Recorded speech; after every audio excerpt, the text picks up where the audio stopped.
C'est la 7e fois que nous récompensons les commerces et on aura le plaisir d'accueillir en fait tous les candidats qui ont candidaté cette année au prix des épicures de l'année.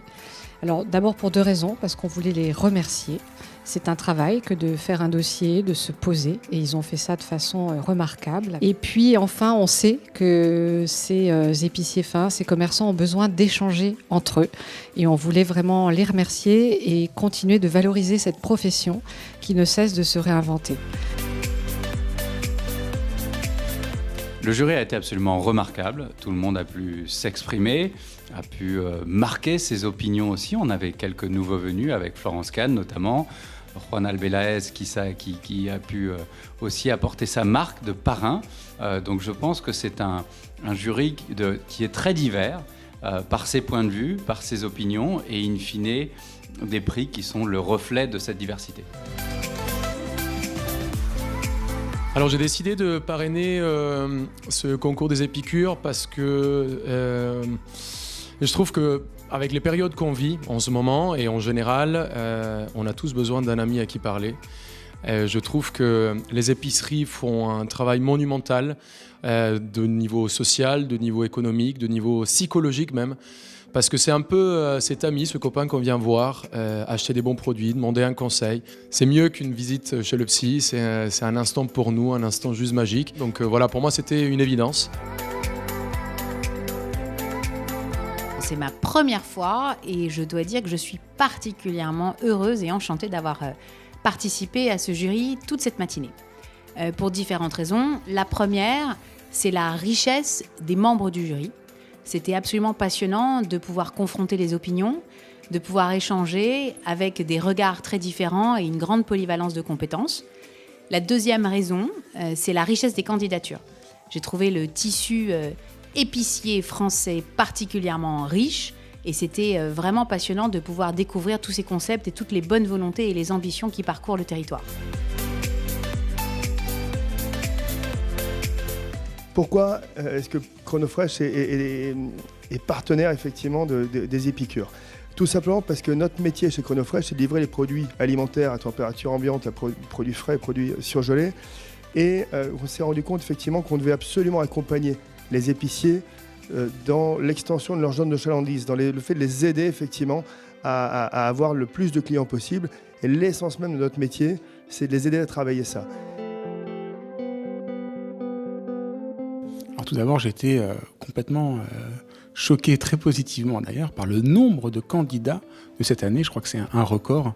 Donc on voit qu'il y a eu beaucoup de nouvelles épiceries fines qui se sont montées. Et ce sont des hommes et des femmes très courageux.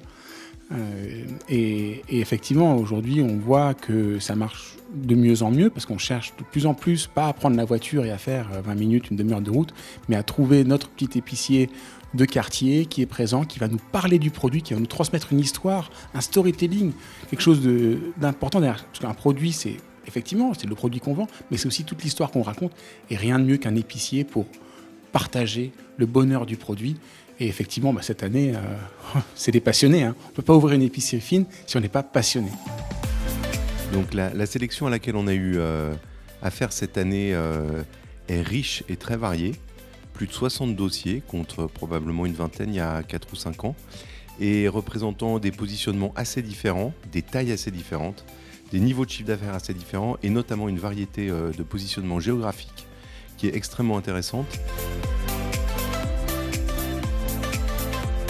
Globalement, oui. Les candidats de cette année avaient quand même des très belles offres. Après, on peut distinguer quand même 2 catégories d'épiceries fines. Celles qui s'appuient vraiment sur les 20-80 de l'épicerie fine, les marques les plus connues, celles qui vont fonctionner le mieux. Et il y a quand même des épiceries fines, des épiciers qui ont fait l'effort de faire un sourcing un peu moins classique. Donc globalement, des très très beaux assortiments qui feront envie à leurs clients et il n'y a aucun doute là-dessus. Le profil des magasins qui candidataient était assez intéressant, très divers. On était plus dans l'éthique, plus dans le bio. On a vu que les 2 années de Covid ont eu un effet bénéfique pour le monde de l'épicerie fine. Beaucoup d'ouverture, beaucoup d'idées, beaucoup des belles créations. Alors l'épicerie fine est un petit peu le thermomètre de la société actuelle. En fait, dans les dossiers, on a déterminé surtout un petit peu la tendance et qui avait déjà démarré l'année dernière. C'est celle de l'éco-responsabilité, de la réduction des déchets, aussi du recyclage. Et surtout, il y a une grosse tendance d'aller vers le commerce mixte, c'est-à-dire vraiment les réalités qui ont comme base une épicerie fine et autour de laquelle, quand ça marche très bien, on essaye un petit peu de déceler des branches différentes. Le palmarès m'a donné vraiment entière satisfaction parce que même s'il ne correspond pas à l'idée que je me faisais au départ de ce qu'il aurait pu être, à force de débattre, à force d'échanger avec les membres du jury, eh bien, j'ai un peu changé et je suis vraiment très heureux du fait que ça correspond exactement à tous les profils des épiceries fines en France. C'est vraiment très représentatif. On a aussi bien un épicier fin en ruralité, on ne va pas le citer, il y en avait plusieurs, qu'un épicier fin dans une ville de province établie. Et donc je trouve ça assez satisfaisant. Et même les coups de cœur, on a eu un coup de cœur, vous serez surpris.